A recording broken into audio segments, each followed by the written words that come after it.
წოვანზე არ არის საუბარი, ფოთლოვან ხეს, ფოთლები დასვირდა. მოვა გაზაფხული და ეს ფოთოლი ისევ ამო, როგორ რანაირად ადამიანი ამაზე არ ფიქრობს. აი ადამიანმა რომ დაიწყოს ამაზე ფიქრი, ან ბალახი როგორ წვანდება, როგორ ხმება, ან სცენარი როგორ აღმოცენდება, აი როგორ წმინდა ბარბარე შეიმეცნო, გაიგო, დაინტერესდა, ვინ არის შემოქმედი ამ ყოველივეს. აი წმინდა ბარბარეს ეს ინტერესი ჰქონდა, რომ ვინ შექმნა ეს ყოველივე.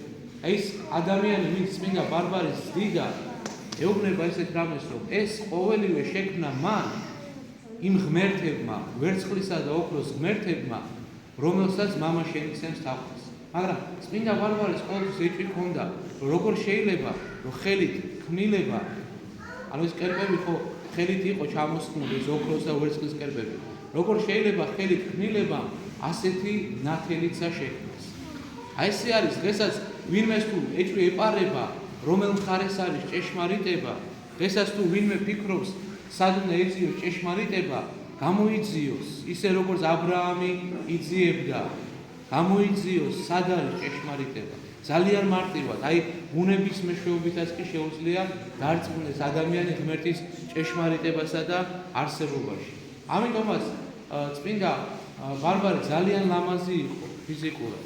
ძალიან ლამაზი იყო, მაგრამ ის ხვდებოდა ყველაზე მთავარ რამეს.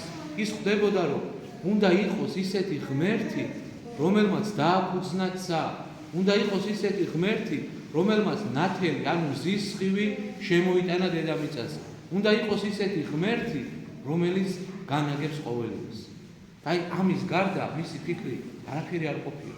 ესე იგი, როდესაც აი ამ ფიქრში იყო, მრავალი ხმაწვილი მიდიოდაო მისი სილამაზიდან გამომდინარე და უნდოდა რომ მასზე დაქორწინებულიყო. მაგრამ მას უარზე იყო. ამიტომაც მამამისი დიოსკორეს ეშინია, რომ ეს მდგომარეობა, ესე არ დარჩეს წმინდა ბარბარე და უფლებას მისცემს, რომ კოშკიდან გავიდეს და ტოვებს კოშკს.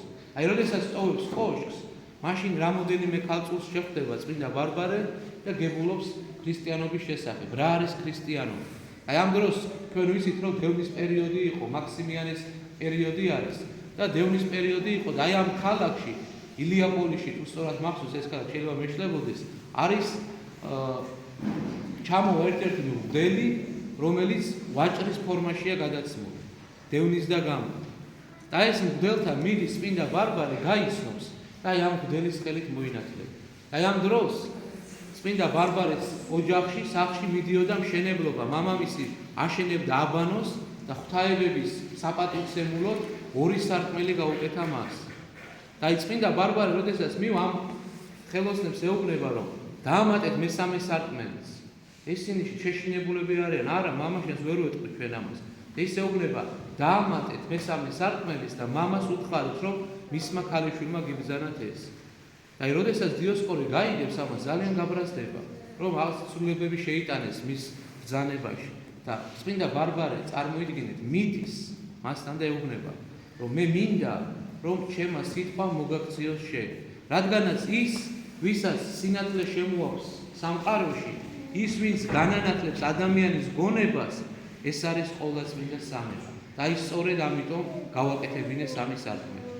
და დიოსკორეს რეაქცია იმდენად კაცრი არის, რომ მახულს იშიშვლებს და ბარბარეს მოკლა უნდა. და აქ ხდება პირველი სასწაული. ბარბარე გარბის და კლდე შეიფარებს მას. ისე რომ დიოსკორე ვეღარ ხედავს საერთოდ სად არის წმინდა ბარბარე. მაგრამ სამწუხაროდ ერთი წყემსი, რომელმაც დაინახა, აი ეს წყემსი დაასმენს წმინდა ბარბარეს. როდესაც დაასმენს, ნახეთ რა ხდება, მაშინათვე ქვის სვეტად გადაიქცევა ეს წყემსი. აი ეს არის ღმერთის წინააღმდეგ მოქმედი ადამიანის მდგომარეობა და ეს გველი შეიძლება დღეს ფიზიკურად არ გადაიქცეს ადამიანი სვეტად ქვისად, მაგრამ მისი გული გადაიქცეს ქვის სვეტად, როდესაც აღარ შეეხება საფრთხო მადლი. ამიტომ არის რომ ადამიანი არ უნდა მიდიოდეს ღმერთის სწავლებაზე წინ, არ უნდა უსწრებდეს ღვთის ნებას.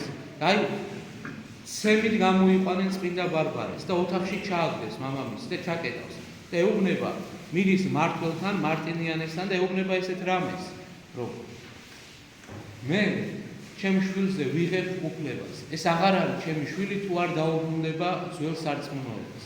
ეს მარტინიანი რომ დაინახავს, როგორი ლამაზია წმინდა ბარბარე, ესე იგი თავიდან ცდილობს რომ იქნებ სიტყვით შემოვირიგოს, იქნებ მოატყუოს, მაგრამ წმინდა ბარბარე მტკიცედ დგას სარწმუნოებას. მტკიცედ დგას. ამის შემდეგ იწყებენ მის წამებას. საშილად ამათრახებენ, საშილად გლეჯელ ხორცებს. და ნახეთ, როგორც წმინდა გიორგის ცხოვრებაში, წმინდა ბარბარესას ესმის ხმა უფლისა და რომელიც ეუბნება, ნუ გეშინია ბარბარე, მე შენთან ვარ და მე შენ მოგაგებ ზეციურ სასუფეველს. და წმინდა ბარბარესო ეს დაგლეჯილი ხორცები ისე ქონდაო, ყველა მათგანი გაქრაო, ყველა ჭრილობა გაქრაო. და როდესაც კვლავ მიიყვანენ ტანჯველთან, ყველა მათგანი ხედავს, რომ ეს ჭრილობები რითიც ატანჯეს, აღარაფერი აღარ აქვს და მისი სახე უფრო მეტად განსისკროვნებულია, უფრო მეტ ნათელს გამოსცემს. და ამიტომაც სვავს ეს მარტიან ეუბნება ეს რა, ხომ ხედავ ჩვენმა ღმერთებმაო, როგორ დაგიფარესო შენო და ეხლა მაინც აღიარებ ჩვენი ღმერთები. წმინდა ბარბარე შეუდრეკელი არის. ის ამბობს, რომ ჭეშმარიტება არის მამა, ძე და სული წმინდა. ესე უნდა ვიყოთ ჩვენც. და ნახეთ რას დააპირებენ მერე, ესე იგი გადაწყვეტავენ წმინდა ბარბარე სახალხო შეარწმუნო და შიშველს შესწავლენ სახედარზე და უნდა შემოატარონ მთელ ქალაქს.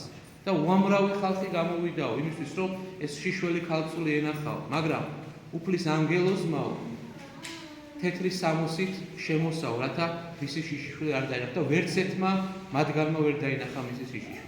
და როდესაც ხედავენ ესეთ აღსრულებულ სასწაულებს, ეშინიათ უკვე რომ ხედავენ რომ აი დღეს ხსენება იულიანასი მასთან ერთად მის ეწამა და ხედავენ რომ უამრავი ადამიანი იჯერებს უკვე ბარბარეს ღმერთის არსებობას, ჭეშმარიტებას და გადაწყვეტავენ რომ საბოლოოდ სიკვდილით დასაჯონ იქ.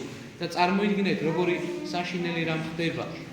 საკუთარი მამა, აი სცენა წარმოიდგინეთ, მამას ერთ ხელში შვილი და მეორე ხელში მახვილი და საკუთარ შვილს მოკვეთა თავი.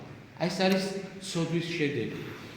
ეს არის ის მდგომარეობა, როდესაც სოდვა